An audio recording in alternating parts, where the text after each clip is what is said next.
Alrighty, guys, we are live on the YouTube. How's everyone going? How's everyone doing out there? Wow, what a rocky start that was. Hey, everyone. If anyone's new to the channel, Nick from Nick's Crossing here. Welcome to our usually scheduled on Monday lives on YouTube, on my O-Scale and O-Gauge channel and Model and Toy Train channel. So first off, we've had lots of new visitors this week and this month, lots of new subscribers. So that's why I'll do a little intro there, guys. So welcome to the channel if you're new. And if you're coming back, welcome back. Thank you, guys, all for the love and support.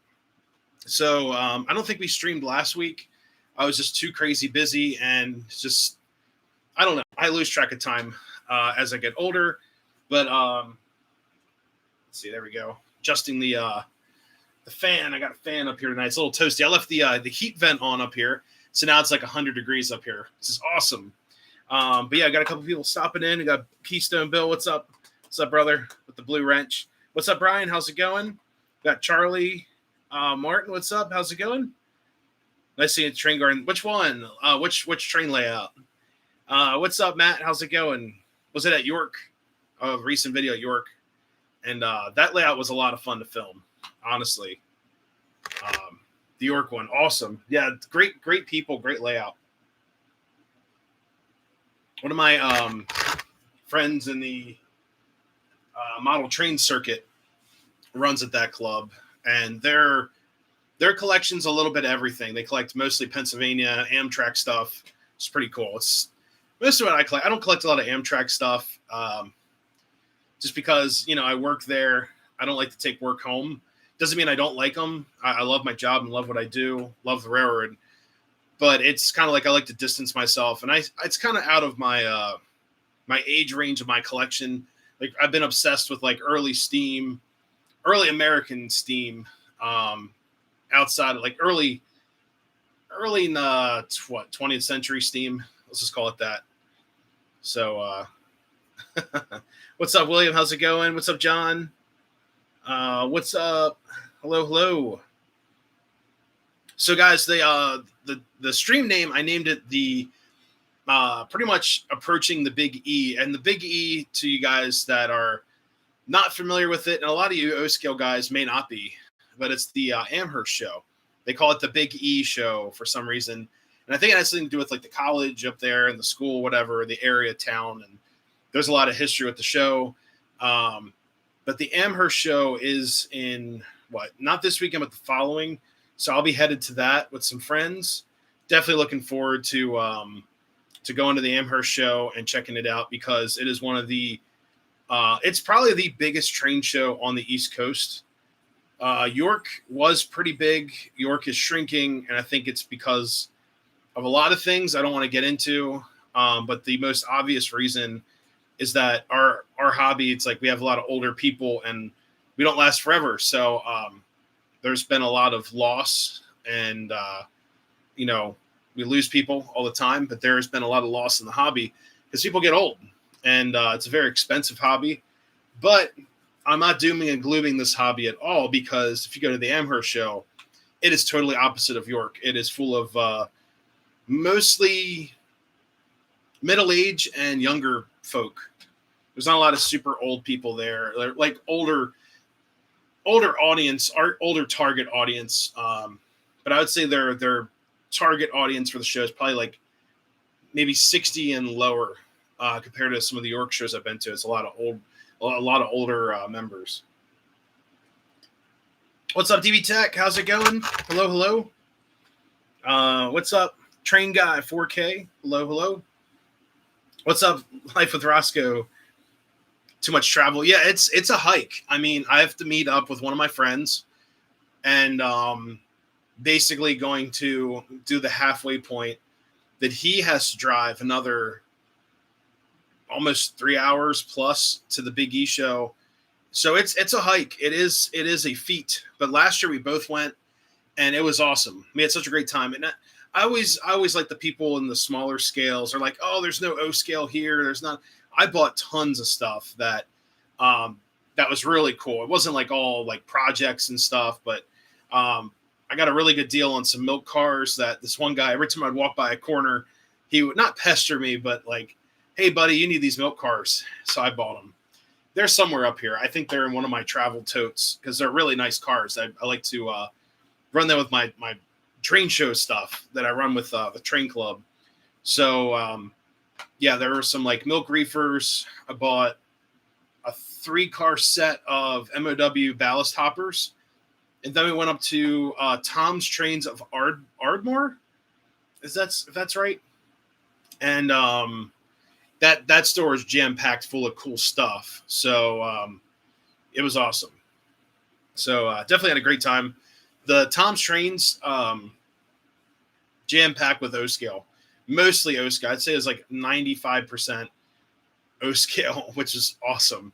So we had a great time at the show. Great weekend. One of my buddies on the channel, you guys probably know. DB Tech's going. Hey, what's up, dude? That's going to be awesome. 2 nights for Spring York. Very cool. Yeah, York. I mean, I'm close to the York show, but I realize for a lot of viewers, like there's a lot of people that live outside of PA, and it is a hike. And especially if you're like in the central United States or southern, there's not a lot of like train shows that are available for people to just go to. Like here, there's a show. Last weekend we had Oaks. I did not make it. We have the Great Scale show in Maryland on the weekend of the 28th or whatever, or the last weekend of January. Then we have Amherst. So there's a lot of shows on the East Coast, but I really do feel bad for my West Coast fans and also Central, our Central people, 31st is Timonium. Very cool. What's up, Mill Creek Rails? How's it going? Like the logo, it's the EMD. Is that the EMD patch? That is awesome. I love EMD. So, meet and greet at around the Layouts booth at 1 p.m. Very cool. Okay. Hope to get to Timonium. That's a good show. So Timonium, they had a really bad show last October. It was the same weekend as York, so it sucked. I hate to say it. I know there's a lot of mixed feelings on that show. The York shows have been set in stone. If like you go on the website, the website looks like it's falling apart from the TCA. You'll see that it's like set in stone for like the next 10 years. Every train show for the York Train Show. They had to update it because they're doing that Friday, Saturday, Sunday. They're moving it, I think, Friday, Saturday, Sunday instead or something. So, or Friday, Saturday. I don't know. I'll figure it out when it gets here. I have too much more important stuff going on than scheduling train shows. I don't have any control over. But yeah, it's pretty cool. Western New York train shows, mostly old stuff, good prices. Nothing like Amherst or York. Yeah, I'm looking forward to it. What's up, Glenn? Let's see. Even Ohio's far from shows 10.5 hours. Well, the Big East show is like 6.5 hours for me. Let me look it up. We have the computer right here in hand, and we have the computer in front of us. I think I did this last year because everyone was wondering how far I was from Amherst. So if I go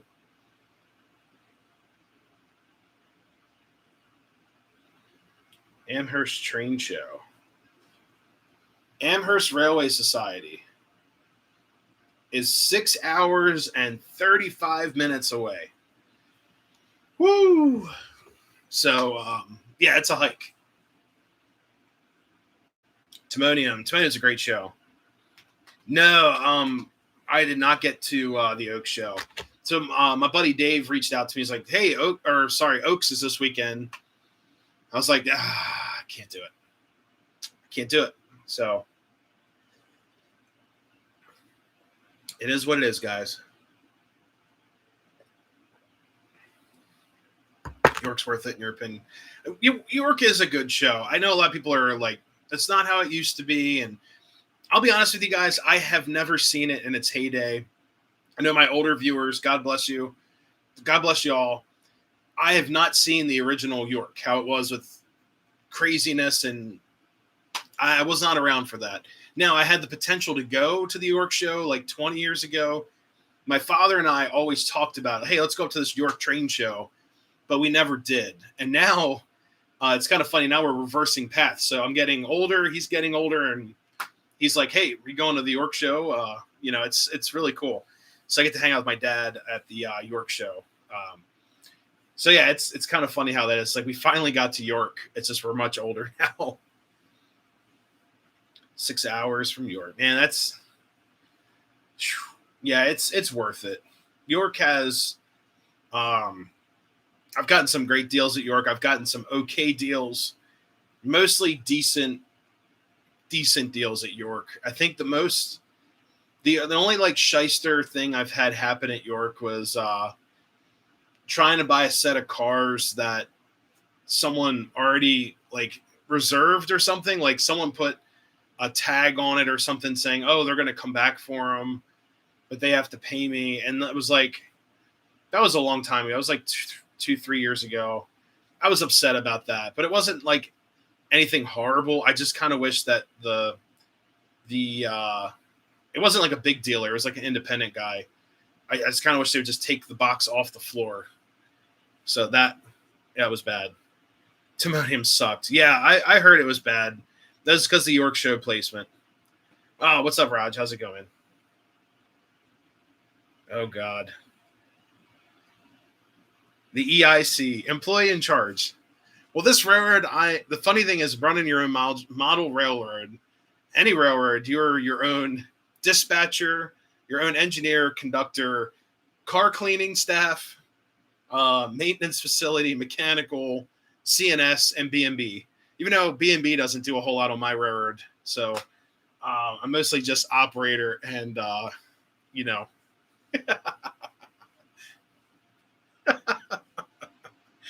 Oh, my gosh. Yeah, they let us loose on the track. So for anyone that's interested, we were up at Harrisburg today working, and we were gauging – well, we weren't gauging track. We were measuring gauge of the track of the ties I put in 3 years ago. So it's kind of like a revisit. So it was kind of funny. What's up, Strasburg? How's it going? What's up, fan of trains? Did better at Timonium than I did at York. Oh, wow.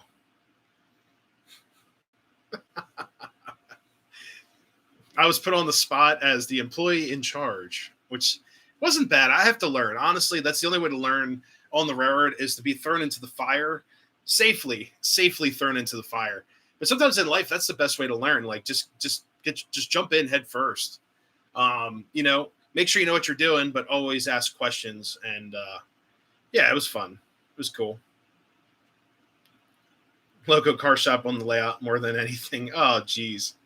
Yeah, I just I'm working on that boxcar, guys. So a couple months back, I was talking about doing a project of having a baggage car door open, sound effects and all that.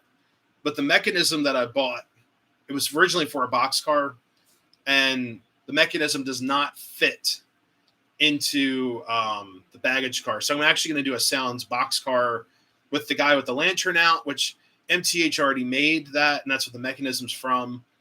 But the mechanism is going to be redesigned so it goes off by itself when the car is not moving.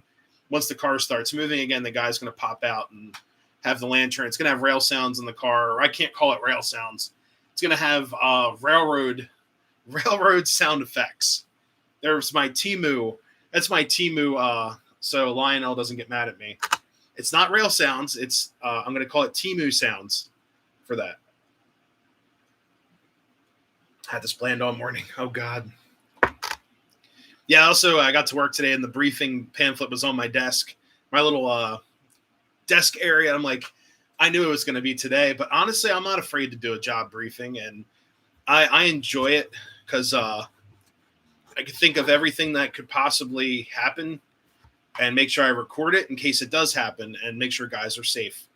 So, honestly, I don't mind doing the briefing. If I did the briefing every day, I honestly – I wouldn't mind it. And I've heard so many great briefings. I've heard a lot of bad briefings on the railroad. Mostly, I would say most of my bad briefings I've heard on the railroad are guys that are afraid they're shy or afraid to talk to big groups of people or groups of people. And the best way to view it is like, you just sometimes have to put your foot down and just raise your voice a little bit and say, all right, guys, today's briefing, today's date, and just start it. And then people kind of follow in if they care. But I'm not afraid to do job briefings. Oh, God. The AFT. Oh, yeah. So the American Freedom Train guys. So any of my T1 fans, T1 2101, the Chessie special, is back at the B&O Railroad Museum. And the dumbest thing they did ever, this is stupid. I think this is worse than bringing our old mayor of Maryland back. They unveiled it on a Monday. Like, how stupid is that?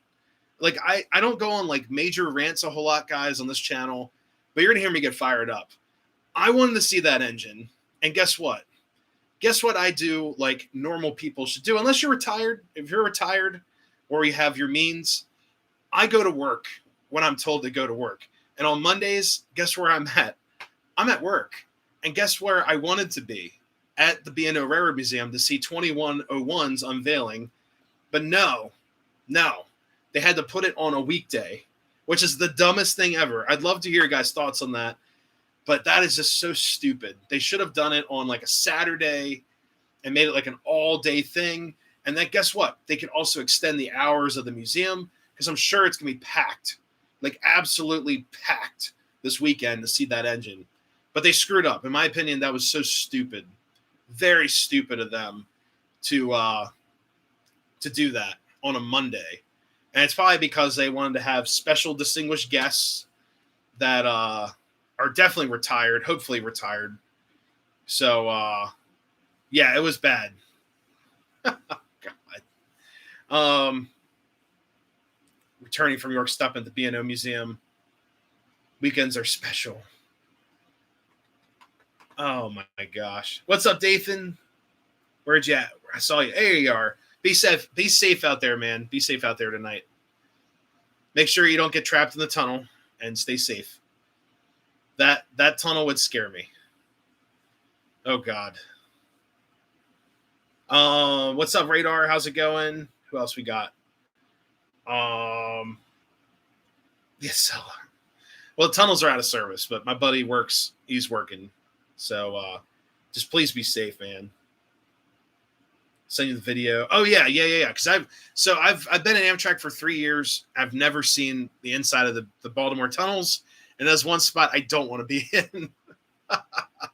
Tunnels it's like, I know we have tunnels on our railroad, but it freaks me out a little bit. But if I have to, I have to. But I'm sure it's kind of cool, but it's just, Got the Lionel ST40 with dual motors, rail sounds, 2 dual speakers. Sweet. I can't run it until I fix it. Oh, shoot. That's no good. Oh, God. Sorry, man. The guy with the lantern. Oh, God. Yeah, the guy's going to get trapped in a boxcar while it's moving. It's kind of cool. So, it'll be interesting. But, yeah, so 2101 unveiling wasn't there, obviously. I had to go to work like everyone else in the world has to do on a Monday. So we'll see it soon. Maybe Sunday. Well, no, not Sunday. Monday I can't either because it's a holiday and it's federally funded and operated now. So, but yeah. Oh, God.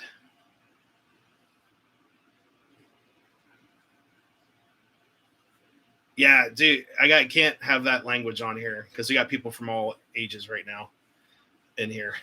But yeah, I'm just like kind of like about the 2101. I haven't seen 2102 this year either. And then the other engine out in Ohio is on, what do you call it? It's being repaired. It's being put on display and such to get ready to move. So the Baltimore tunnel. These tunnels are like 100 years older than those tunnels. Oh, it's all good, man. Yeah, I just got to watch language. But yeah, it's yeah, just be careful out there, man. It's crazy. Um,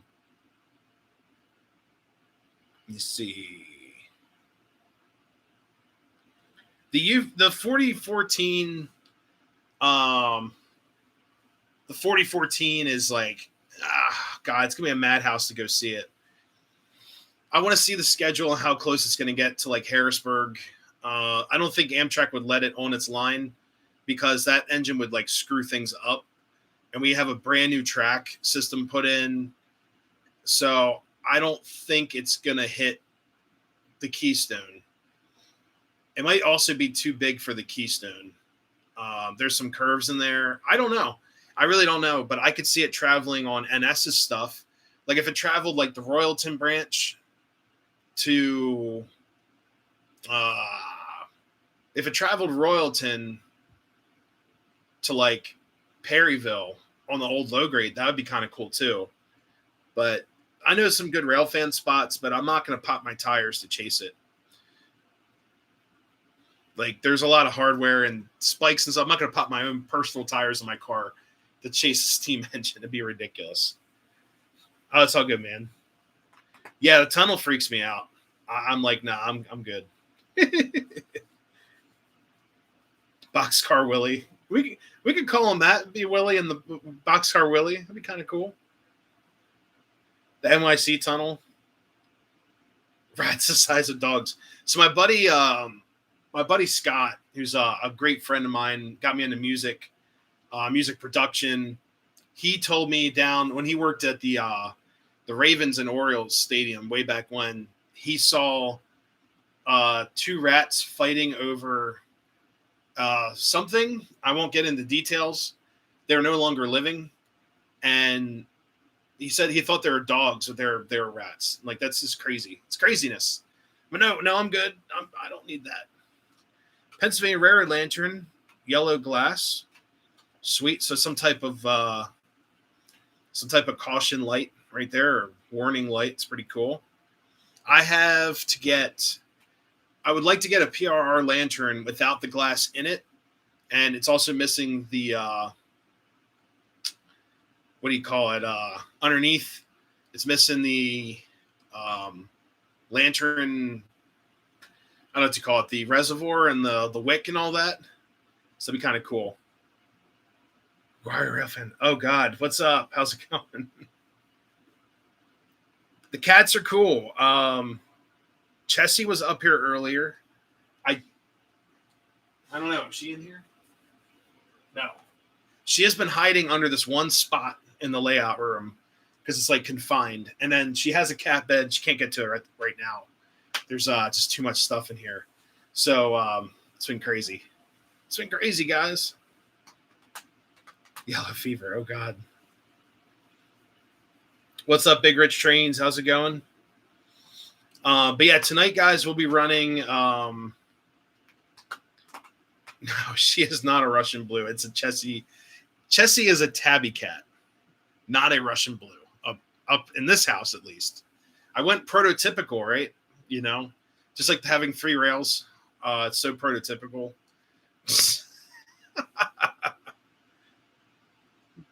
Less talk, more trains. Oh my goodness. Spike, my buddy has a cat named Chuff, which is a great name for a cat. And then I've heard of Cole. Spike is a good name for a cat. That's actually a cool name. And you can also go with Peak, because it's Chesapeake.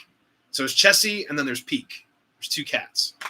So I think if I ever got a boy cat, I'd name him Peak. But I really don't need more cats after R2. We'll see. I don't know. Cats destroy everything. Dogs get older. They just get like, I don't know. It's depressing. They kind of like dwindle down, but they become less destructive. But I had a dog that would do some definitely woodworking in the house. It's crazy. Yes, the real Chessie is a tabby. Sorry, talk about the collection lot. It's all good. Cinder, that's a good name. 13. Dear Lord. My dog, I had a dog named Alex. He was 12, but he had hip issues. It was bad. He also got really grumpy. Yeah, I've seen Will. Yeah. Yeah, Alex was like, yeah, dogs are a lot of work. You have to be home. And her and I do so many trips. Like the cats are perfect because you're on their time. So with a cat, you're on their time. Dogs are always on your time. So that is a big difference they're two separate different animals.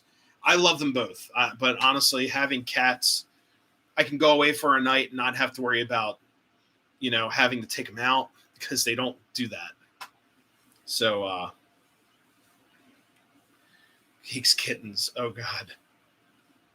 Yeah, I have a poster with all the Chessie babies on it. It's like a tin. I have to hang them up. They're really cool. A lot of CNO stuff. But anyways, guys, let's run some trains. It's almost 8 o'clock here. So tonight we're running an 060 CNJ 113, which I bought it not Amherst. I bought it up at York like 2 years ago, a year ago, something like that. So we'll see. Oh yeah, the Chessie collector for sure. Lots of cool Chessie stuff. I don't collect a lot of like real railroad stuff yet because I don't have the space. But when I have a larger area for like trains and other railroad stuff, it's definitely getting definitely getting a nook of like actual railroad stuff and some stuff that I have from being on the railroad. And I like to frame some of my pictures. Like, yes, the office is pretty cool. But I have some pictures of me and some of my coworkers and stuff that we took that were like published pictures that were basically like we did a big project and a local news came out to write like an article. They needed a picture of us. So our manager took a picture of my old track gang. And that was a good group of guys. That was like one of the best work groups I've ever worked with. I had lots of great friends and a lot of good relationships with just hanging out on track and just getting to know the people in the group. So I want to frame that picture and throw it up on the wall. And I also have another picture of me on the watch that I think Roger took a while ago from afar in front of the GG1 and stuff like that. Just goofy picture. I'd like to frame that. It'd be awesome. So it's a museum. It's a shrine. Oh God. Yeah, the cat. I set an alarm. I have to. I'm going to be late to work. So, okay, let's run some trains. I heard the click of the clock behind me. So it is 8 o'clock. We're almost 8. So there she is. What's up, Pops Trains? How's it going? Pop-Ups Trains. Or Pop-Ups Train Room. Sorry. Oh. There we go. Woo! Tonight's smoke fluid is cinders. Yeah. Forgot about that. Yeah, I have a picture of me in front of the GG1 in Harrisburg while I was on the watch. And I can't talk while I'm on the watch, so I have this goofy smile on my face. That was a fun day. That was with the weed sprayers. So God only knows what chemicals I've ingested from that day. But it's been 3 years and I'm still alive. So here we go. So a lot of you guys out there are asking me about changing the sounds in this engine. Let me move it up a little bit. So a lot of you guys, if you remember this engine on the channel, it had like a Banshee whistle and really abrasive sound. So someone in the chat, I forgot who it was, but one of my CNJ fans was like, hey, why don't you throw on a CNO like 3-chime or whatever? So I went on MTH's website, and this engine is a Proto 2. It's a 3-volt Proto 2. So I can install later Proto Sound 2 sound effects and sound files. So what I did was I added a CNJ whistle. So here we go. It's not like the pretty one on the Camelback that I have, but it does sound better than the Banshee whistle. So here we go.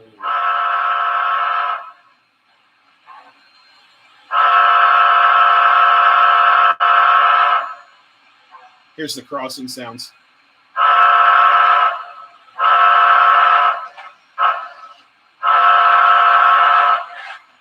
So not as abrasive as a Banshee, but definitely better than that.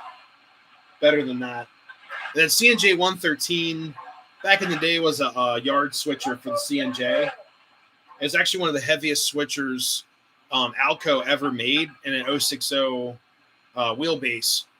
So CNJ 113 is very, very strong. And I've also heard that the firebox on the real CNJ 113 goes out right under the cab, and it's a Wooten firebox. So the cool thing is it actually has a ton of surface area. So when the engine's just sitting there, it can still pull in a lot of gases, a lot of heat.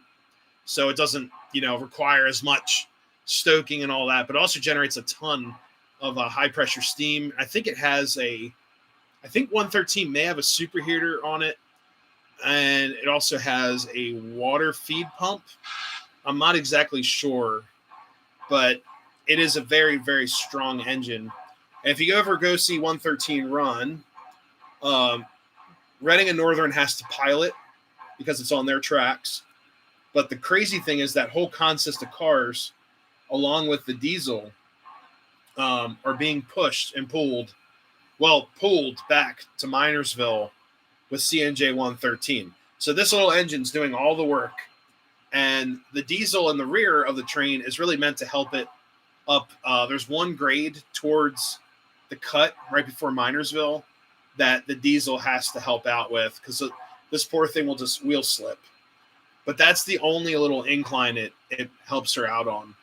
Now, going out towards the rail yard that it stops in, I forgot the name of the town. I think it's Schuylkill Haven Borough. This engine will be dragged back to Schuylkill Haven. Then the engine will operate all the way to Minersville. It might be opposite. Actually,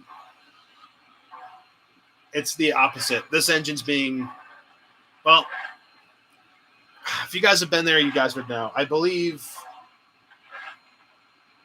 I forgot which direction it goes. Yeah, actually, sorry. Yeah, it goes towards Minersville head first. So it pulls it into Minersville. It's pretty cool. So, different road name. Yeah, it's just the 060 USRA. This one's a USRA. That was weird. It did that on its own. All right. Super smoke. That'd be cool. Diesel Proto 2, 5-volt died on the track. Oh, no. You're going to have to get an upgrade kit. Pop-up stringer. I like it. Yeah, it's just like a nice little engine. It's, here we go. Let's see if it runs at 1. Oh, yeah. It's going to run at 1. Possessed 113. I mean, they leave it outside all day. It probably has nightmares. There we go. But there is a very low number of these out there because they were auctioned off for, I think, the Rotary Club of Minersville. And there's only I've heard there's less than 10. Oh, yeah, 4 chuffs.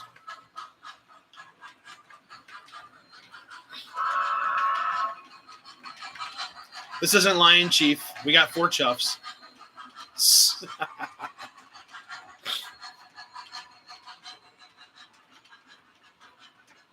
Just received MTH Rail King K4 and slips on the turns, pulling passenger cars, change the traction tires, still slips. What radius curbs are you using?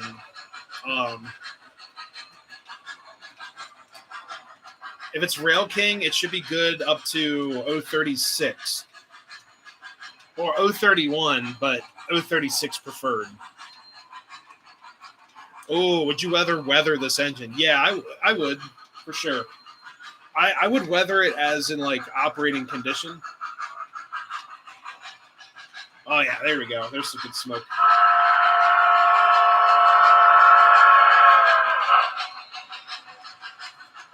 Oh, I forgot. Today we're pulling some Woodside passenger cars. So we got some Pennsylvanias, and then we have 2 Strasburg cars kind of thrown in there. Just for fun. But yeah, I would weather the 113 for sure. I don't think there's anything bad about it. I would weather it to what it looks like in person. So I know it's all dull coated right now, but I would add some dirt to it for sure. But there's 2 ways about going with an engine like this. So first, you could go on the route of saying like, it's a scenic railroad engine now. So would I weather it to be a scenic railroad engine, or would I weather it to be a switcher in a yard? And honestly, I'd go in between. So I wouldn't go too crazy on the dirt and the rust and all that. I would make it dirty, but not super rusty. So that would be my thinking of that. PRRK Q2. Oh, those are great. Great engines. A mini print. Nah, I've thought about it. I would do a mini print of me like in a yard working with like my railroad stuff on. It'd be kind of cool.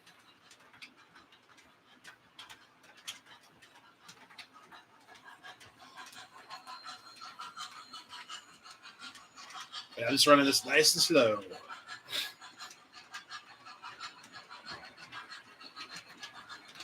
There we go.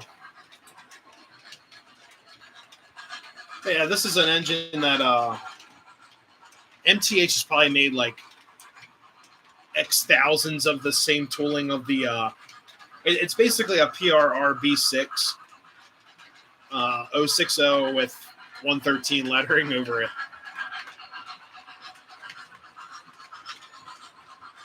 Hey, thanks, Matt.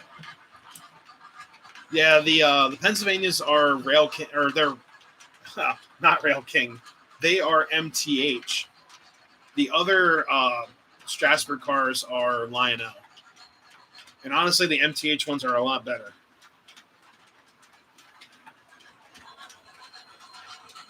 Here, let's get you guys over to the tunnel.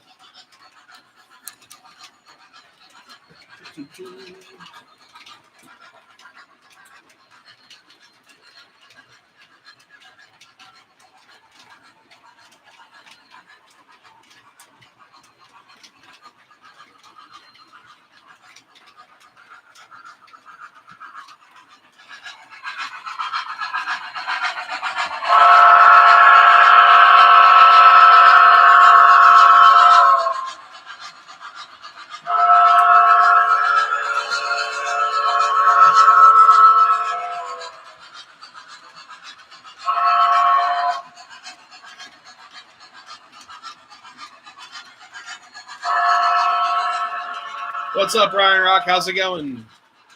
Welcome to the channel. Welcome to the stream.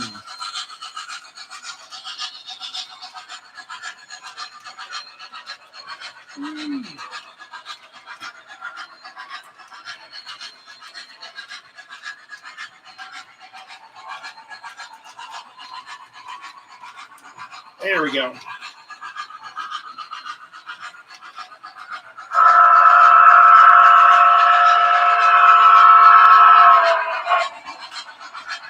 Yeah, the whistle isn't too bad. It is Proto 2, but honestly, I'm not going to upgrade this thing. It's perfect as is. I'm not too worried about, too worried about the sounds of the whistle and all that.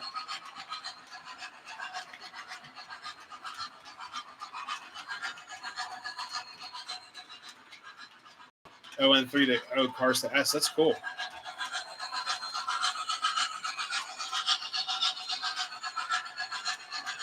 O scale stuff being more accurate. Yeah.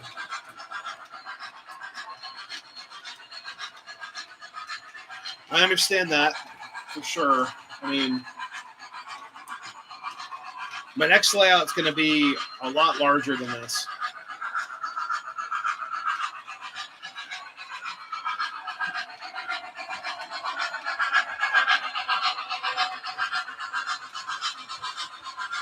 I also think the next track, the track plan, it's going to at least have a 2-track main line. Then maybe some other things, like I would like to put in a Y, definitely a Y track to turn stuff around. And then a nice yard, nice maintenance facility yard. Be really cool. Maybe a roundhouse. We'll see.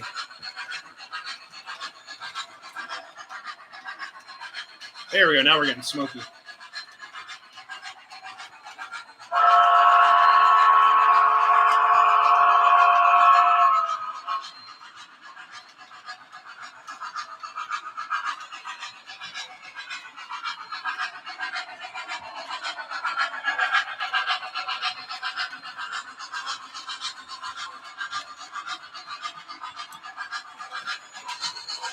There we go.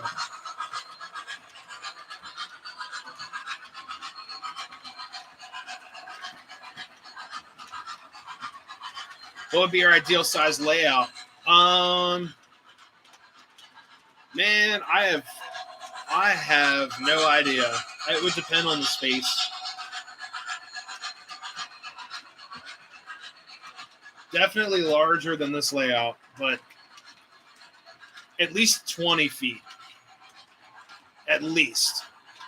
If I get away with like a 20-foot set of moving, like running tracks, that would be sweet. Because this room is about 12 by... Well, the room is 12 by 16?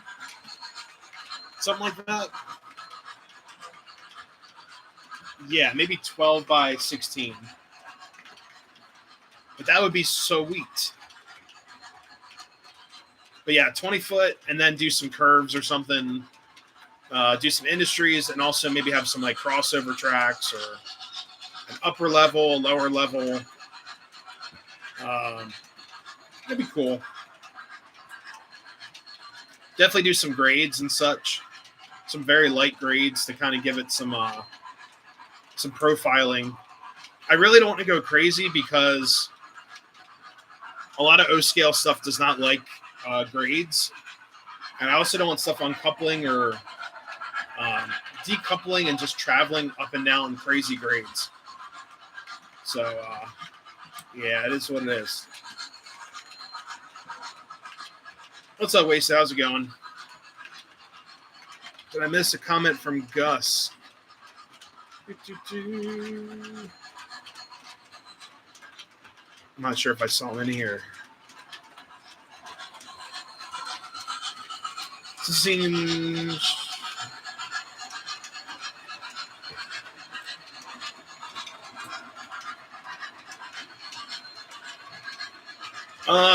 Since seeing the shovel, I like to try to push the line out third rail to make a steam shovel. Awesome. You know what? So like steam shovels and cranes. Oh, okay. Sweet. So that steam shovel is like a Lionel one that's really not meant to be messed around with, but you could probably reach out to a company and maybe print one for you, like 3D print, or find one that's custom on like eBay. This shovel here is a Lionel one. This guy. So that's a Lionel. You can actually see the Lionel L with the circle. around it, and that shovel is meant to be like that orange and gray color plastic, but I weathered and painted it to look like an industrial PRR style shovel. But yeah, that it does not move or anything. It's like statically placed there. So this layout is it's all 072 minus this yard track.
Yeah, this like I said, this layout's just very, very simple.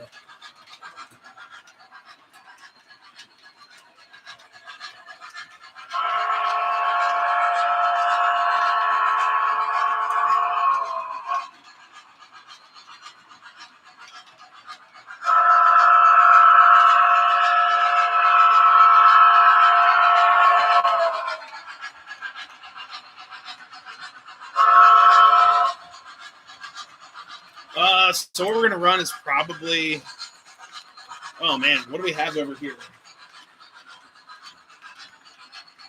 Well,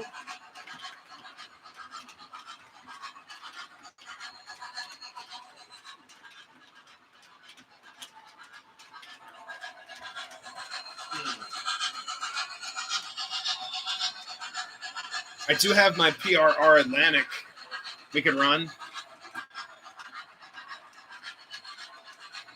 Put smoke control in the exhaust. Yeah, we could do that.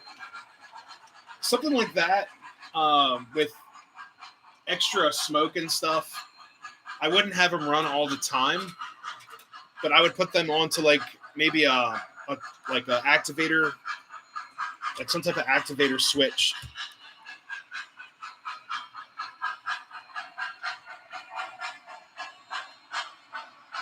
Oops, clogged. Wake up.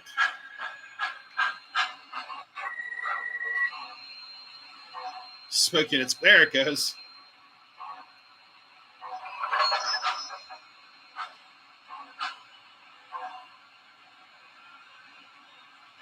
There we go.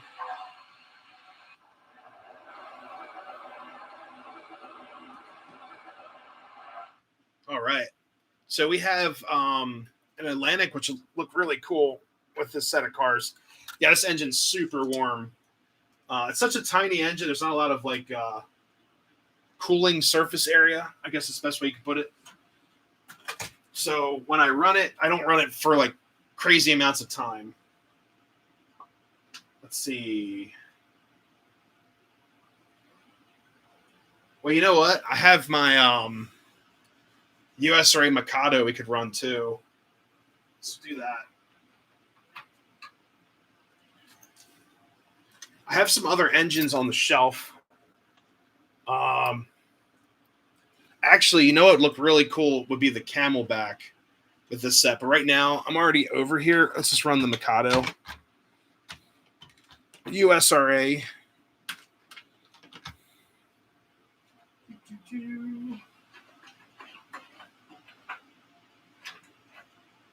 This is a good engine. Oops.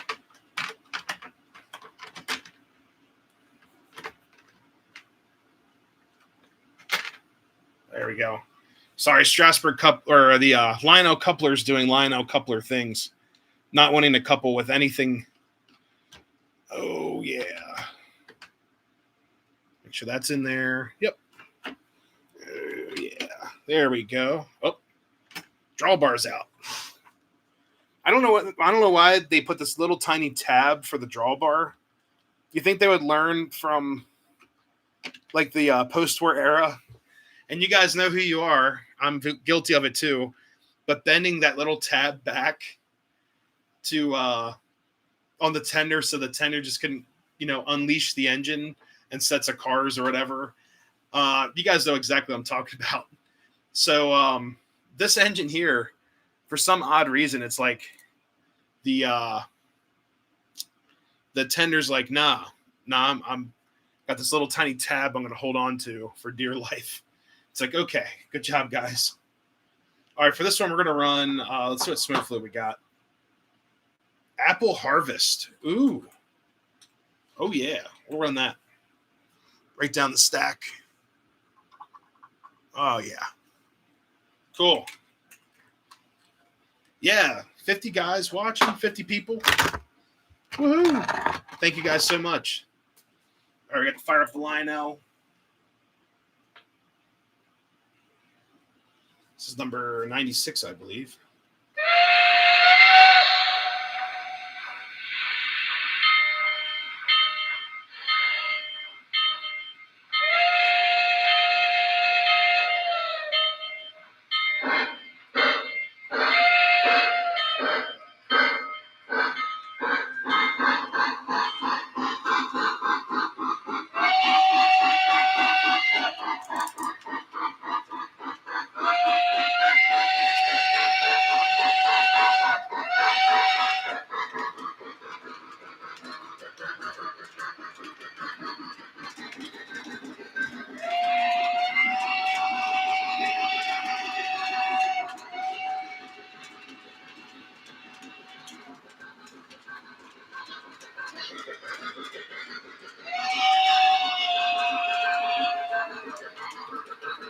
Yeah, this is actually a really good Banshee whistle.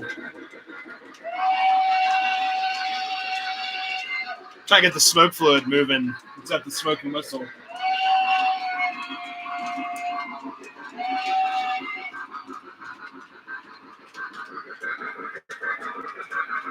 There it goes.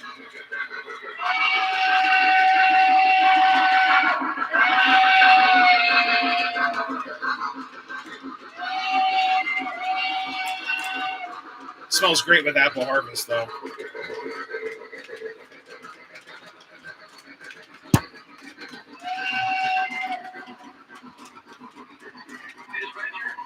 Dispatcher.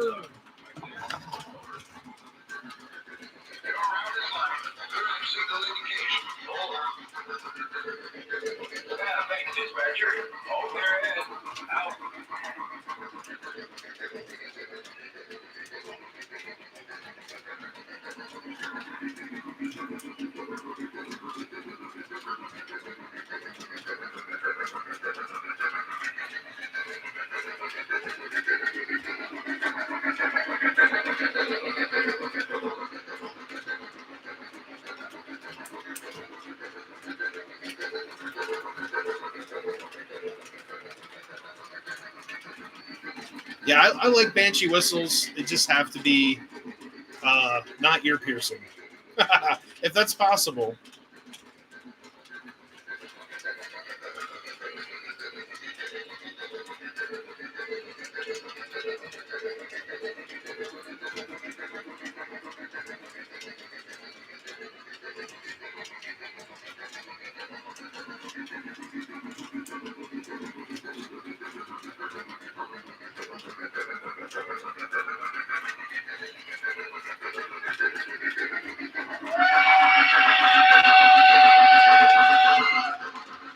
The K-lines are awesome. Lunami, yeah, they're great upgrade engines. My only gripe with those engines is that the motor is so close to the shell. You have to really heavily insulate. So when you put the shell back on, the shell doesn't chop the wires. chop the wires right off the motor and short to the frame. That is my biggest complaint with that tool. Other than that, it's beautiful.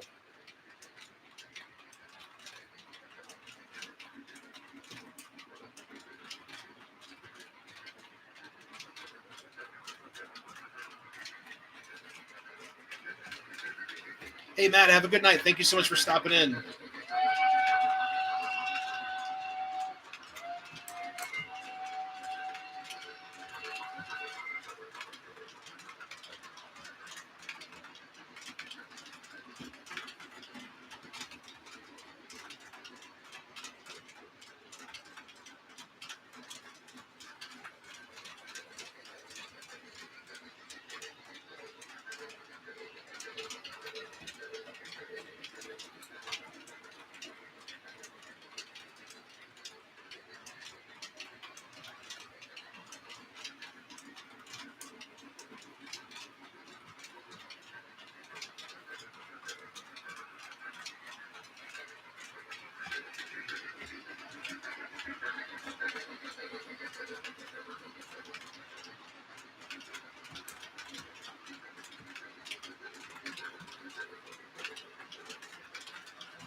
What's up, America? How's it going? Hey, Matt, thank you so much.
Let's hit you guys over here.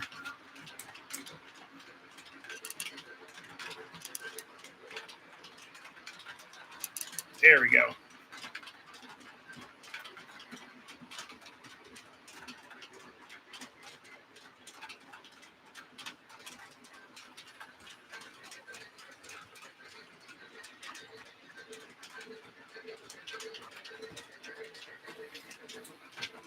Sorry, guys, I have to turn a setting off on my phone. So there's a new iPhone setting. It's called Always On Display. So no matter what you do, your iPhone display is always on. So I was searching for it to turn it off. So I do apologize for that. But yeah, it's just annoying that the display would always be on, and it's just killing the battery. Like, I don't know why someone would want that, unless it's like in a dock for like your like table side clock or alarm clock. I don't get it. I'm sorry. I know I sound like I'm 100 years old, but I'm just like, I don't need that feature. I don't want my screen always on. It's just too much. Let's get you guys over here.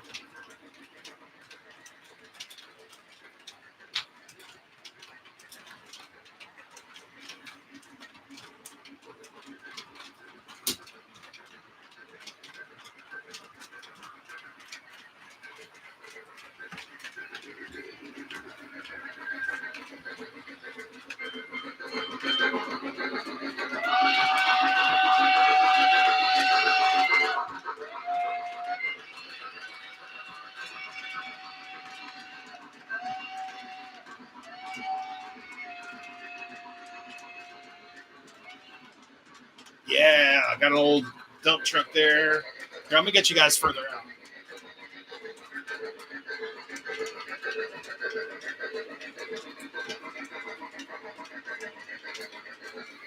That's like my company store, or like the storehouse for the coal mine.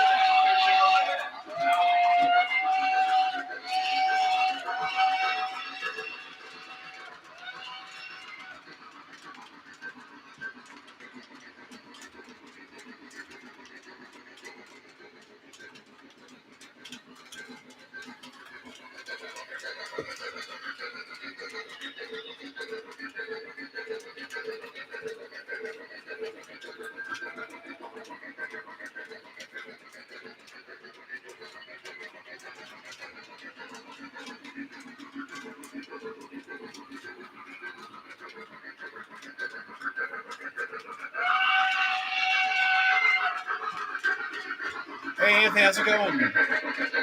On a Tuesday night. Thank you so much. Thank you, guys. Oh, here's Chessie. Hold up. Hi, Chessie. You see him? Hi. Do you want to say hi to the people? We got 55 people. You guys want to see Chessie?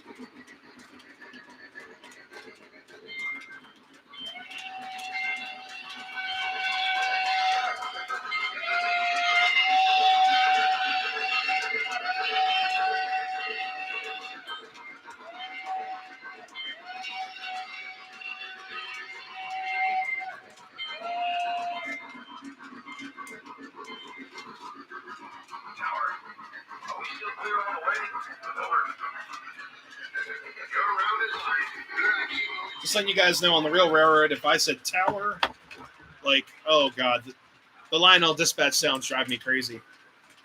All right, let me get here. Watch out. Give me a second here, guys. Here. Come here. Oh. There she is. There we go.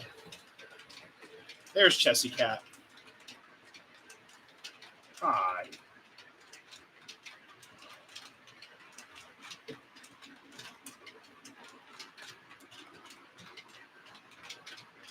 Are those casts? Fish bellies look nice. Thank you so much.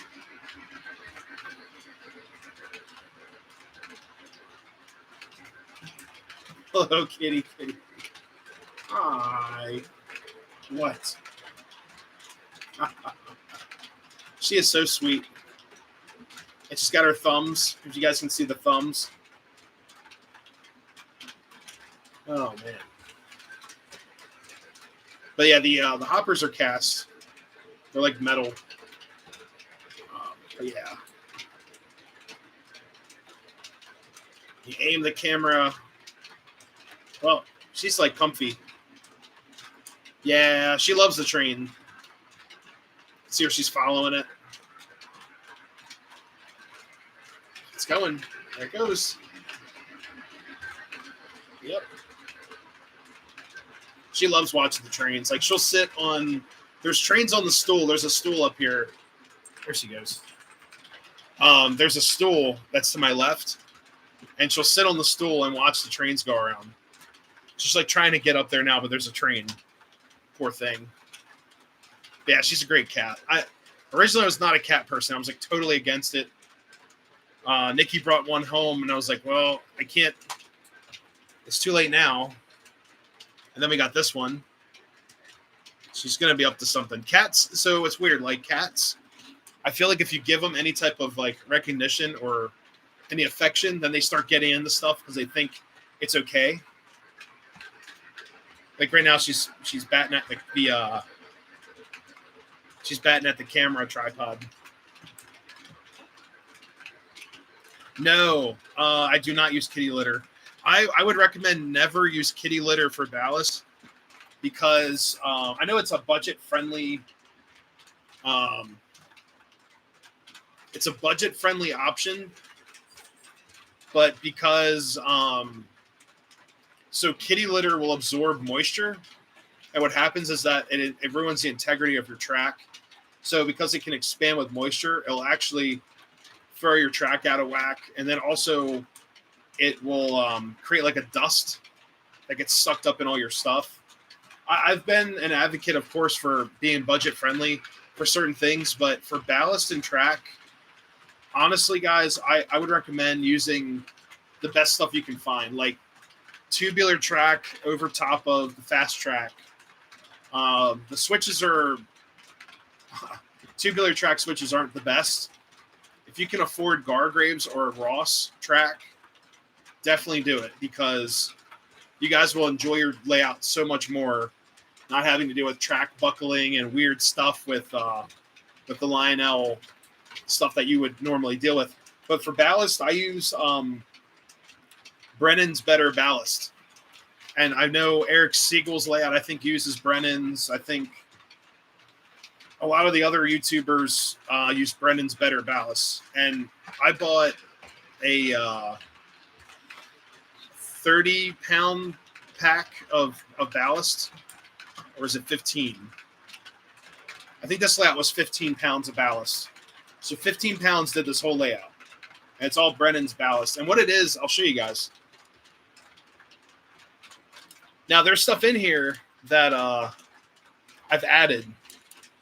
So if you guys see chunks of coal, that is real coal. Like this stuff right here is real coal. But I've added it in. Like this piece of like gravel is a piece of coal.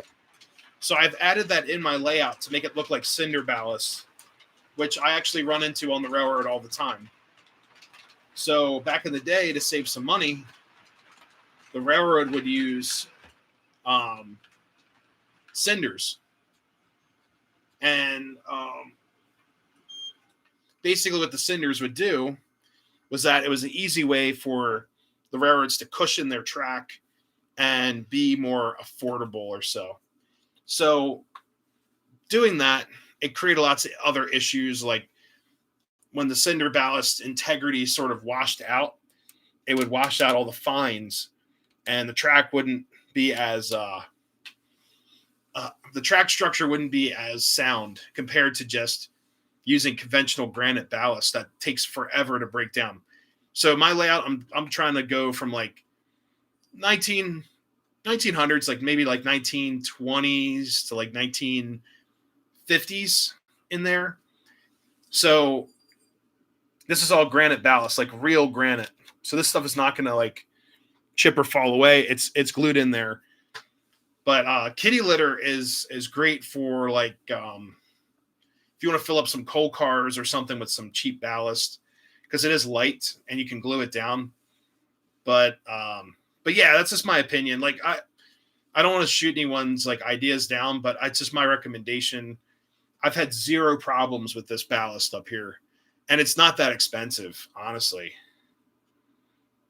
Cinder ballast is not good for the main line. We had lots of cinder ballast out on the PH line. A lot of yards and stuff still have it. There's a couple sidings that still have it. It's nasty stuff. Play sand years ago. Lizard bedding. No, my best recommendation, use something that's actually made of stone, because then it behaves like real ballast, which sounds crazy because I'm in class right now learning about how to build track. And the reasons why we use ballast, the type of material that we use, that's very expensive. Like railroad ballast is one of the most expensive materials on the railroad. It's actually, building material wise, it's a mix of different types of stone. So there's like 2-inch stone, there's 1-inch stone, there's like 3-inch stone. So if you guys ever worked construction, the most popular stone out there is like 57 stone, which is like it's like 1-inch stone, the best way I could put it. Our ballast is a mix of like different types and different size stones. So the ballast, when it's vibrated and compacted, it creates a cohesive structure that is great for drainage, so water can pass through it, but the ballast stays intact without it washing out if we get a rain event. So I've learned all this stuff in class, and it's crazy because up here on the railroad, I've used real stone granite ballast, and this track has been like perfect. Now in the past, I've used like tubular track that's like screwed down to the railroad and a little bit different. This is like wood ties up here with the Ross track. So it does move. I have expansion joints up here, like where the engine's sitting right now. Well, I did all the joints pretty tight up here, but there's an expansion joint in front of me. And that is when this room heats up in the summertime and I don't get a, type of stress event with the rails, which sounds crazy, but it will happen. A lot of guys that run HO have the same problem. And the real life railroads have the same problem because there's not a lot of joints. So the more joints you have, the more expansion the track will allow. Nowadays we use like welded rail on the railroad, so you have to pre-stress the rail and all that, and that's something I'm learning right now, which is pretty cool. But this railroad up here, I created expansion joints because it gets hot up here. I'm not running this air conditioner 24/7 in the summertime unless it's like super hot. And this little air conditioner here helps keep the rest of the house somewhat regulated because the hot air comes up here first, leave the door cracked, hot air comes up here, air conditioner blows out the hot air, pulls in and cools the other, so it helps keep the house regulated. So it's very, very crazy when it comes to ballasting. It's a really cool science to how they've done things over the years. It's pretty amazing. Think about buying a steam locomotive from a museum. Good luck. That would be fun. So one more engine we can run. I know I've ran it a lot on the streams. Where's the tender? Tender's over here. Woo.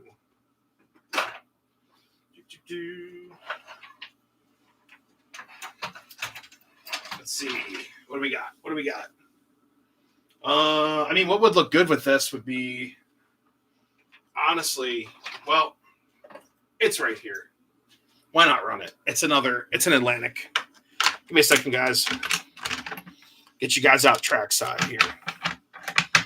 I've ran this engine a lot. It is such a beautiful piece, and it runs pretty well. Definitely not Lionel's finest, but it's a good one. Let's see. This would look good with these cars because the Atlantics are from like the early 1900s. It's pretty impressive. There we go. Get you guys low. Sweet. All right, let's see. 1646.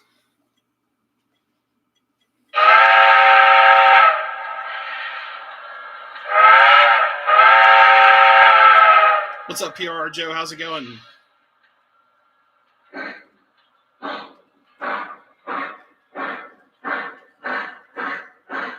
Rubber ballast. That'd be cool.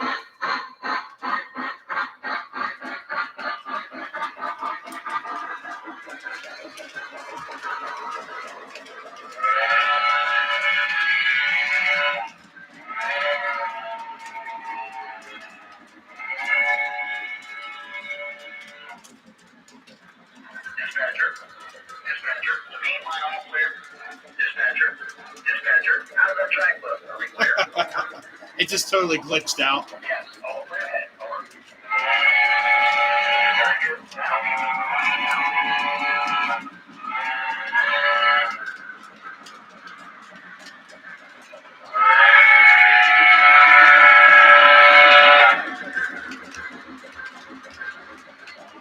There we go. Good era. Yeah, I love older steam. Well, I like all steam, obviously. But my favorite era is like the USRA period up until like modern steam. So early 50s. It's pretty cool stuff. I'm also fascinated with the era of steam engine technology. They tried to like outlast the diesel. Like they tried throwing all this crazy stuff to help steam efficiency. And the diesel's just like, nah, there's no way. Just give up. It's pretty wild. We have to give them a fair shot. I mean, they at least tried to keep steam around. I think the CNO and the N&W were like the last two railroads that really have a lot of mainline steam. The CNO tried with that coal turbine. It looks wild. I think it's so cool.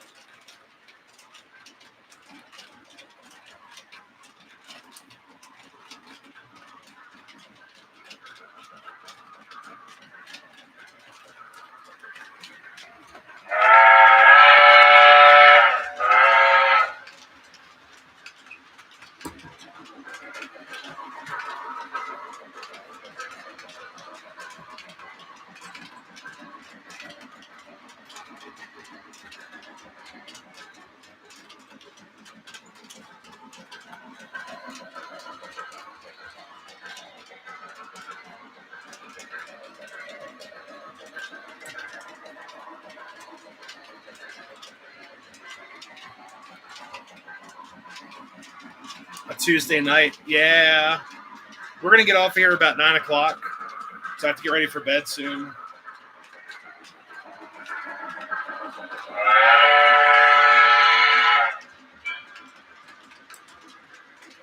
Woodland scenic stuff's pretty good.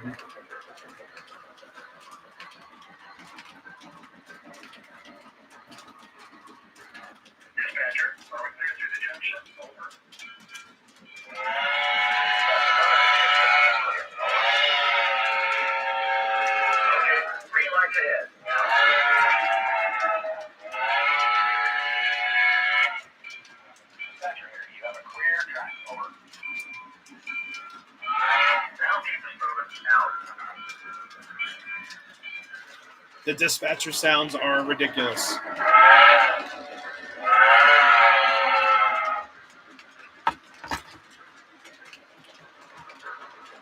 Coursework's good for coal. I like to get my my coal from the actual railroad, like finding it buried in the ground and all that. It gets turned up. That's my favorite coal. I'll go out there and find some coal and then grind it up and stuff and use it. What's up, Tattoo Trains? How's it going? Thank you so much.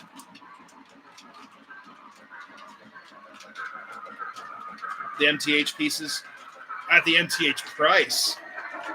Yes. Yeah, the MTH bargain. Yeah, I got two of the Lionel Strasburgs in here. I have new steps for the cars. I bought a bunch of new steps to replace the ones that broke off.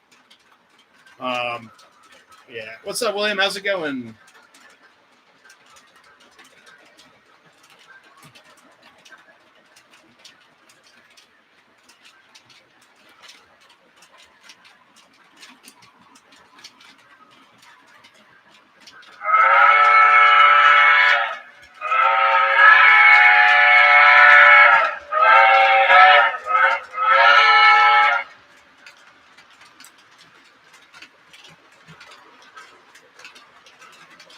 I don't know if this engine does the automatic dispatching. So if I slow it out, let's see. Is it too old for that?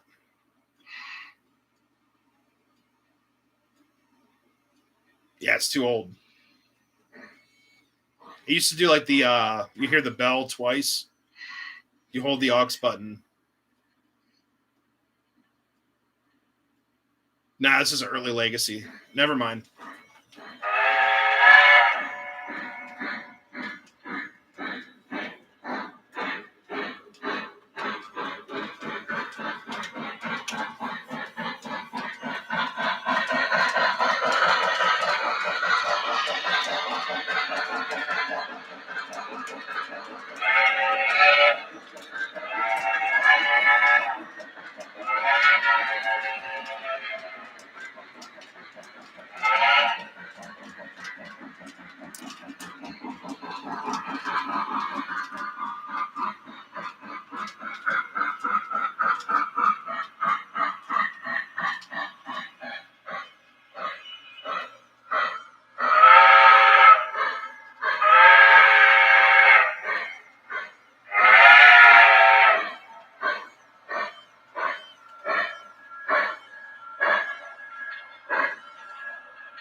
There we go. Not the best smoke unit for the stack. Definitely not its best, but still a beautiful piece. It's the 460 Limburg. Yeah, the steam on there is crazy. I don't know what they were thinking, but the smoke units they put in here are like a vertical smoke unit. So the blower is below instead of being adjacent or parallel to it.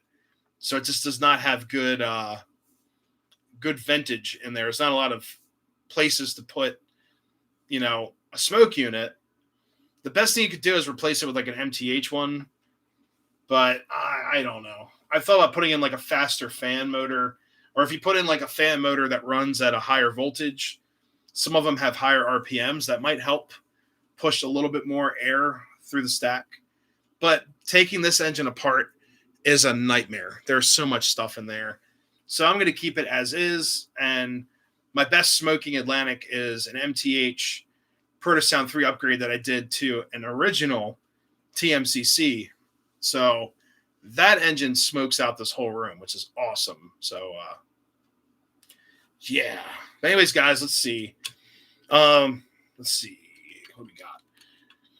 So a couple things, housekeeping stuff. So I'm going to work on a video this week for my moving box car. I'm hoping to get that done sometime this week, probably between today, or sorry, not today. Today's over.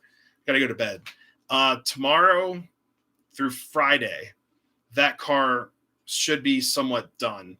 That video will be up on the channel hopefully this weekend. If not, it'll be up on Monday of next week. So I'll have a little bit more time to work on it next Monday. But basically, it's going to be a box car. Like you guys have seen a box car before. Let me grab one. So basically, we have a box car. There's a guy with a lantern on the inside. So when the car stops, the door is going to open. The guy's going to swing his lantern out the window. While the car is stopped, he'll be permanently outside. When the car starts to move, the door is going to close and he's going to take off. So not a hobo, but maybe he's like locked himself in a car. Maybe he's a newbie, a new guy. I don't know, but it's one of them things. It's just fun. It's just fun to do, and it's going to have some sounds. Hopefully, we'll see. We'll see, guys. So I'm hoping to maybe doing some like brake sounds, like have when the car stops, the door opens. Maybe it'll trigger like someone tying the car down, like brakes, load it up. So that would be kind of cool. Maybe do some loading and unloading sounds. And then while the car is moving, do some like flange squeal, maybe some clickety clack sounds if I can figure out how to do that. That'd be pretty cool. The Lost Brakeman. That's a good one. It sounds like the title of a book, The Lost Brakeman. Probably thinking like, what have I done? What am I doing here? This is a crazy job. And I actually found out my great-grandfather worked on the Western Maryland Railroad as a brakeman, brake inspector. I'm sure if he's a brake inspector, or was a brake inspector, I'm sure he was also a brakeman. So I don't know how he lived. It's pretty wild. 7x12. That'd be pretty cool. Congrats. That's awesome. This is an 8x12. So, I mean, there's a lot you can do. Very exciting. Western Maryland Blacksmith. Wow. Log Train has some awesome smoke. Yeah, MTH makes the best smoke units, and they're very simple. They just run off of DC. Very, very simple smoke units. So there's really not much that can go wrong.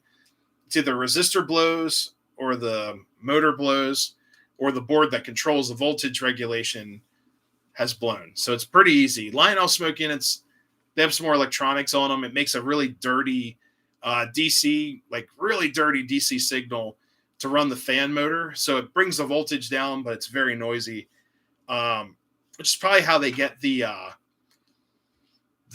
fan unit to still run, and then it does a little burst for the chuffing. So MTH smoke units, when the engine is running, it will chuff, and it just chuffs. Lionel, it runs, and then it pulses. So you'll hear the smoke unit go, yee, yee. So instead of the MTH units are pump, pump, pump. So they're different functionality and also different electronics. So it's just something to think of. So a lot of Lionel smoke units I'll just hold or keep to replace parts on or replace entirely. MTH smoke units, that's the only thing I'll upgrade to. I will not put a Lionel smoke unit into an upgrade. Even if it's like TMCC upgrades, I'll just throw an MTH in there. Just not worrying about it. Just notice the Rush shirt. Hey, there we go. Rush is on tour again with a new drummer. She seems pretty talented, but it's not Rush to me. It's just like, it's not Rush without Neil. And he recently, there's the anniversary of his passing a couple days ago. I remember that news. I was devastated because I'm a drummer myself. So when Neil passed away, I was like, dude, I'm so glad I was able to see him. That was also very, very sad. So, but definitely one of my favorite drummers of all time. Great show. I saw him back in 2011. Time Machine tour. It was awesome. What switches should I use with Atlas Track? Use Atlas switches. Neil was it. There you go. Yeah, use Atlas switches. Atlas switches are decent. Make sure you put lots of switch leads so you're not going to lose power or anything. But Atlas seems to have okay switches. He's an awesome drummer. Yeah, awesome drummer. Strange, very peculiar dude. But also he dealt with a lot of tragedy in life. And he was a very, very reserved, from what I heard and reading books and stuff, is very reserved. What do you think is the best way to ballast? I ballasted my railroad by hand. So what I do, it's really quick because we're running out of time. I don't even have a shaker. Oh, here's one. I'll be right back. Give me a second. All right. What you're going to do is even if you get Brennan's Better Ballast, if you guys have a model railroad, you probably have tons of these things laying around, these shakers. What you're going to do is put the Brennan's Better Ballast, because it comes in a bag, load the bag up to one of these shakers. You're going to take the lid off the shaker, which I'm not going to do with this. This is flock and turf. This will make a powdery mess all over the layout. So what we're going to do is take the cap off. Pretend we unscrewed the cap. Do I have any up here? No. Unscrew the cap. Empty ballast in the cap. And what we're going to do is, when you get to the cap off of the, let me move this train back. All right. Take the cap. And then what I do is sprinkle like this pretend the shaker is in here. It's kind of hard to, all right, cap's coming off. I just do not want a catastrophe up here with flock and, all right, pretend this is full of ballast. What we're going to do is this. And then when it runs out, you fill it up again. And then you run it in the gauge of the track. And then what I do, use the best tools that God has given us, your fingers. And what I do is this, run my finger in the gauge of the track like this. And that pushes all the ballast outside of the rails. Then you want to push it over to make a nice shoulder. That's how I ballast track. Excuse me. So then to glue the track down, you're going to use a spray bottle, which this is full of denatured alcohol. I use it to clean track. You're going to spray the ballast. Oh, there's alcohol coming out of there. So we're not going to use that. So pretend this is drenched in alcohol. Then you're going to take a glue mix, and I use this bottle right here. I've had this bottle for like 4 years. This is water and glue mix. Look how loose this is. You can hear it. I fill this up like a fifth of the way with glue, so like right around here. The rest water, and I shake it. You're going to shake it up. The glue that I use is Elmer's Glue All. You can buy it at Walmart for like maybe like $20 a gallon. And I still have it on the floor.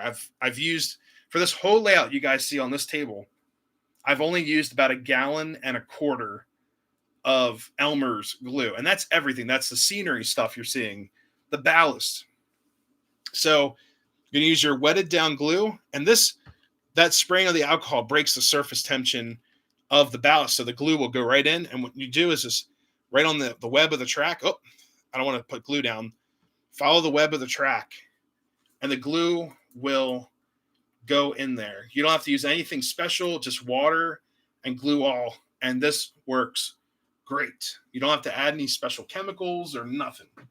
And this ballast is solid. Look at this. Not coming up at all. And that's just Elmer's glue. You'll get a couple loose pieces, but if you want, you can brush the track once it dries and vacuum it up. Honestly, I don't care. It's not going to get sucked into my stuff here because it's heavy. It's pretty heavy stuff compared to like a kitty litter or some type of media ballast. It usually stays down. So that is my spiel on ballasting. I'd love to do a video on it. There's so many other videos. I know Eric Siegel's done videos on it. I think Norm's Trains has done videos on it. So that's my spiel for ballasting. Oh, not a problem. Yeah, so there's a lot of stuff in this hobby. It's like we're all here to help each other out. I'm not here to be the YouTuber with all the secrets. If you guys have a question, I will answer it. Like, we've had questions tonight I've answered on this channel probably 100 times. And guess what? I will answer it another 100 times because you guys are the reason why I'm here. You guys are the channel. You guys are my viewers. I care about you guys. So if you guys have any questions with, like, the biggest question I get all the time, what is the size layout that you're running? Or what size curbs do you use? What do you use for wire? I will answer those 1,000,000 times over for you guys because without you, there's no channel. I hate this YouTuber stuff of like being a big secret. Like, what do you use to clean your track? I just told you guys, denatured alcohol and a sponge, or you can use track rock like this. Like, there's some guys out there that think everything's a big secret, and I am here for you guys. We're all here for each other. We don't live forever. Whatever I can do to help you guys out, whatever you can do to help me out, if you have any pointers and stuff, I'm all here for it. Like, that is the reason why we're all here. I hate like the secrety stuff because it's so stupid. It's a hobby. We're supposed to enjoy it and have fun. So that is one thing. Being a YouTuber, you deal with that too. It's like, oh, it's a big secret. And it's like, nothing's really a secret. There's no tricks of the trade. We're all here to have a great time. Like this layout, this is the most scale head layout I've ever had. I've had a lot of fun because I'm challenging myself. And I enjoy all layouts. Like if it's a toy layout, if it's a post-war, pre-war layout, I love it all. Like I absolutely love it all. And I've told you guys, future house, I'd love to have just a pre and post-war running layout with the big accessories and the bells and whistle buildings and all that. And then have something that's more scale so I can do some artwork and weathering and ballasting. If I have a 1950s layout, guess what? I'm going to set up on a piece of plywood. I'm going to paint it like forest green, paint the roads by hand, and then do all the old Plasticville stuff. That's what I want to do eventually. Up here in this house, I don't have the room to do it. But like I said, I'm here for you guys. We're here to have fun. No secrets. There's some more in-depth questions. I have people ask me, what do you use to edit software? Like, how do you edit? That is a very personal thing because the way I edit, it's not going to be like someone else edits. But I can tell you guys the software I use. I can tell you where to find resources on how to do it and just play around with it. Like take a video of yourself. If you guys want to get into videos or YouTube, shorts is a great way to go. Just upload YouTube shorts. If you want to do an actual video, if you're an iPhone user like me, this phone right here comes with a great software called iMovie. Super easy to use. My recommendation, just take a video of your trains running around the track.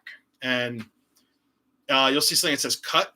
You basically take the line, you cut it, and you can do transitions in there. I do fade ins and fade outs because it looks a little bit more smooth, but there's not any secrets in this hobby. Like I said, editing is very personal because I do very simple editing on my videos. Most of my editing is finding the clip that I want to go to make the video look like it's making sense. Like if I go chase a train at Strasburg, what I like to do is make it look like I'm leaving the station, headed towards Lehman, coming back from Lehman Place, back to Strasburg in one shot. It may have taken me like 8 passes or so, but I want it to look like one coherent train chase. So that is something that has been the most difficult editing. So it's pretty cool. Yeah, 50s layout would be awesome. Ask people to do the club. Yep. It's the best way to do it. Ask people.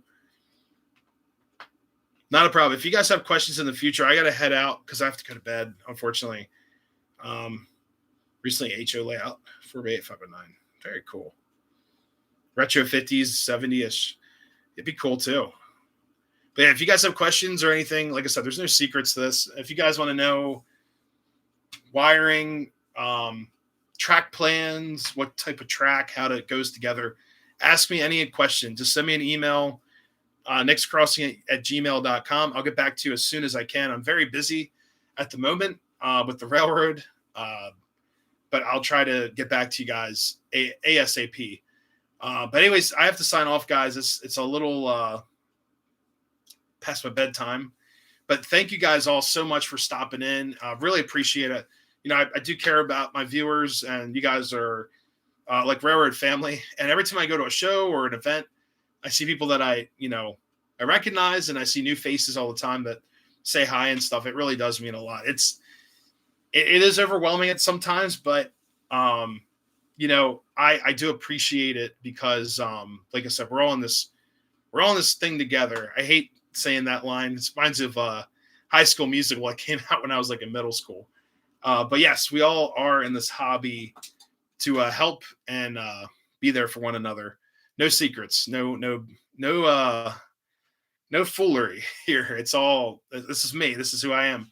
So, but anyways, guys, hope everyone has a great week and a great weekend. I will try to get that boxcar video up, and it's gonna be fun. It's gonna be a pretty basic tutorial, doing some shenanigans with electronics that you guys can do at home. It's very simple. I'll explain everything. Maybe even draw out a schematic. We'll see. But anyways, guys, have a great night. Stay safe. If you guys are rail fanning, please stay off the tracks. Stay away from the railroad. It's very dangerous, very, very dangerous place. But anyways, guys, thank you all so much. Have a great week. Stay safe. We'll see you. We'll see you next week, hopefully. See you guys.